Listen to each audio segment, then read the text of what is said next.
बिस्मिल्लाहिर्रहमानिर्रहीम। अस्सलाम वालेकुम। आज मैं आपके साथ एप्पल जैम बनाने का बिल्कुल नया और आसान तरीका शेयर करूंगी।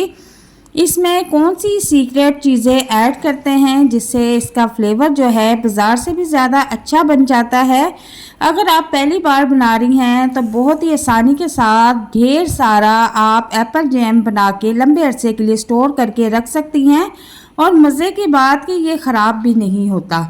तो चलते हैं रेसिपी की तरफ, स्टार्ट करते हैं। बिस्मिल्लाहिर्रहमानिर्रहीम। यहाँ पर मैंने आधा किलो सेब लिए हैं और इनको वॉश करने के बाद छील लेना है और छोटे छोटे टुकड़ों में कर लेना है। यहाँ पर अब एक कढ़ाई ले लेंगे और उसमें 1 कप पानी ऐड कर देंगे। पानी को हमने बॉईल होने के लिए रख देना है और यहाँ पर मैंने जो सेब लिए थे उनको छोटे छोटे टुकड़ों में कटिंग कर लिया है और छिलके भी मैंने इनके उतार दिए हैं। और टुकड़े आपने ज़्यादा मोटे नहीं करने, बिल्कुल छोटे छोटे साइज़ के करने हैं। अब पानी में सेब के टुकड़े ऐड कर देंगे। अब इनको हमने बॉईल करना है, तकरीबन 5 से 6 मिनट तक हम इनको बॉईल करेंगे तो ये जो टुकड़े हैं बिल्कुल नरम हो जाएंगे।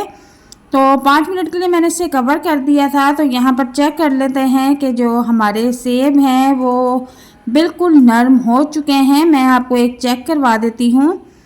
आप चूल्हे का फ्लेम ऑफ कर देंगे और इन टुकड़ों को हम किसी जूसर जग में डाल के घुमा लेंगे। बिल्कुल बारीक पेस्ट बना लेना है और अब इसको एक साइड पे रख देंगे। यहाँ पर मैंने फिर से कढ़ाई ले ली है और जो मैंने सेब का पेस्ट बनाया था वो इसमें कढ़ाई में डाल देंगे और इसको जो है 2 से 3 मिनट के लिए पका लेंगे। ठीक है, ये जो इतना पतला नज़र आ रहा है इसको हम 3 से 4 मिनट पका के थोड़ा सा गाढ़ा कर लेंगे। अब इसके साथ ही मैं इसमें चीनी ऐड कर दूंगी। तो चीनी की क्वांटिटी आपको बता देती हूँ कि आधा किलो सेब है तो आधा किलो ही चीनी ऐड करेंगे, लेकिन मैंने पूरी आधा किलो चीनी ऐड नहीं की। आधा किलो से मैंने थोड़ी कम चीनी इसमें ऐड की है और अपने टेस्ट के मुताबिक आप जितना मीठा पसंद करते हैं इसमें ऐड कर लें, वो आपकी मर्ज़ी है। और यहाँ पर दालचीनी का एक टुकड़ा ऐड कर दूँगी। इससे क्या होता है कि ये जो जैम होता है ये लंबे अरसे तक स्टोर रहता है, ख़राब नहीं होता और इसका जो टेस्ट है वो बिल्कुल बाज़ार से भी ज़्यादा मज़ेदार बन के आता है। और यहाँ पर अब हम इसको फुल फ्लेम पे पका लेंगे। कितनी देर पकाना है, इसको गाढ़ा होने तक पकाएंगे और इसी दौरान मैं इसमें सिरका भी ऐड कर दूंगी। सिरका तकरीबन हम इसमें 2 चम्मच ऐड करेंगे। वाइट सिरका हमने ऐड करना है और अगर आपके पास सिरका नहीं है तो आप 1 से 2 अदद इसमें लेमन भी ऐड कर सकते हैं। सिरका ऐड करने से क्या होता है कि इसकी जो लाइफ होती है वो बढ़ जाती है, आप इसको लंबे अरसे तक स्टोर करके आसानी रख सकती है। अब यहाँ पर मैंने जो है येलो कलर का फूड कलर जो होता है वो भी इसमें ऐड कर दिया है। आप चाहें तो इसमें फूड कलर ऐड कर लें, नहीं तो स्किप भी कर सकते हैं। इसका वैसे भी कलर बड़ा प्यारा आता है। मैंने थोड़ा सा इसमें येलो कलर भी ऐड कर लिया है। ठीक है, अब इसके बाद मैं यहाँ पर 2 से 3 अदद लौंग भी ऐड कर दूँगी। लौंग ऐड करने से क्या होता है कि इसका टेस्ट जो है इन्हेंस हो जाता है और बहुत ही मज़े का हो जाता है। ठीक है, और अब इसको हम फुल फ्लेम पे गाढ़ा होने तक पका लेंगे।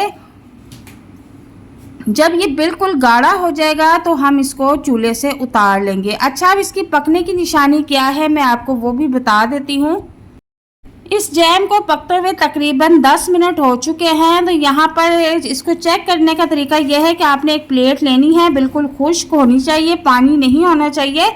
इस तरह से एक कतरा उसके ऊपर रखें और प्लेट को बिल्कुल सीधा कर दें। अगर तो ये तैयार नहीं हुआ तो ये जो है नीचे तक आ जाएगा। अगर ये रेडी हो चुका है तो ये एक ही जगह पर जम जाएगा। ठीक है, और अगर ये डॉट एक ही जगह पे जम जाए तो समझ जाए कि आपका जो जैम है वो बिल्कुल रेडी हो चुका है। फ़ौरन से चूल्हा बंद कर दें और इसको रूम टेम्परेचर पर ठंडा होने के लिए छोड़ दें।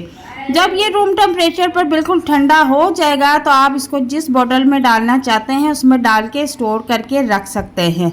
अब यहाँ पर हमारा जैम जो है वो तकरीबन रेडी हो चुका है। इसमें आपको दालचीनी लौंगे जो भी नज़र आ रहा है ये आपने निकाल लेना है। ठीक है, और यहाँ पर मैंने इसको एक बाउल में ट्रांसफ़र कर दिया है और इसको रूम टेम्परेचर पर तकरीबन 2 घंटे के लिए मैं छोड़ दूँगी ताकि ये जो है अच्छी तरह से ठंडा हो जाए। उसके बाद मैं इसको फ्रिज में रखूँगी। जब ये ताज़ा ताज़ा हम जैम बनाते हैं तो वो थोड़ा सा जो है पतला पतला सा होता है। जब हम इसको फ्रिज में जमा देंगे तो उसके बाद ये अपनी जो है असल कंसिस्टेंसी में आ जाएगा। तो यहाँ पर मैंने एक छोटी सी बोतल रेडी की है, इसको धो के अच्छी तरह से खुश्क कर लिया था और उसमें जो है जैम ऐड कर दूँगी और ऐड करने के बाद इसको मैं बंद करके फ्रिज में रख दूँगी, ठीक है। और जब ज़रूरत होगी इसे निकाल के इस्तेमाल करूँगी। तो यहाँ पर आप देखेंगे कितना मज़ेदार, कितना यमी जो है हमारा एप्पल जैम बनके तैयार है। बाहर से केमिकल वाला जैम लाना छोड़ें और घर पर आसानी के साथ बनाएं। तो यहाँ पर मैंने 4 स्लाइसिस वाली ब्रेड ले ली है और अब हम इसके ऊपर जो है थोड़ा सा जैम अप्लाई करेंगे और यकीन करेंगे इतना टेस्टी और मज़े का बना है कि आप इसके सामने बाज़ार वाला भी ला के रख लें तो बाज़ार वाला जो है वो बिल्कुल बेकार लगेगा और ये इतना टेस्टी और मज़ेदार लगेगा कि आप अपनी उंगलियां और प्लेटें भी चाट जाएंगे। तो यहाँ पर मैंने दोनों स्लाइसिस पर जो है जैम लगा दिया है। अब मैं इनकी कटिंग करके आपको दिखा देती हूँ कि इतने मज़े के सैंडविच जब आप बच्चे को बना के देंगी तो बच्चे आपके पेट भरकर जो है इसे खाएंगे और बहुत ही खुश होंगे और रोज़ाना बनाने की फरमाइश करेंगे। जब आप इसको एक बार भी बना के लंबे अरसे के लिए स्टोर करके रख सकती हैं। तो उम्मीद करती हूँ कि आज की रेसिपी आपको बहुत पसंद आएगी। रेसिपी पसंद आए तो इसे लाइक और शेयर ज़रूर कीजिएगा। चैनल पर नए हैं तो करनी चैनल को भी ज़रूर सब्सक्राइब कीजिएगा। तो मिलते हैं नेक्स्ट वीडियो में एक नई और मज़ेदार रेसिपी के साथ। तब तक के लिए इजाज़त चाहती हूँ। अपना बहुत सारा ख्याल रखना, दुआ में याद रखना। Thanks for watching, take care, अल्लाह हाफ़िज़।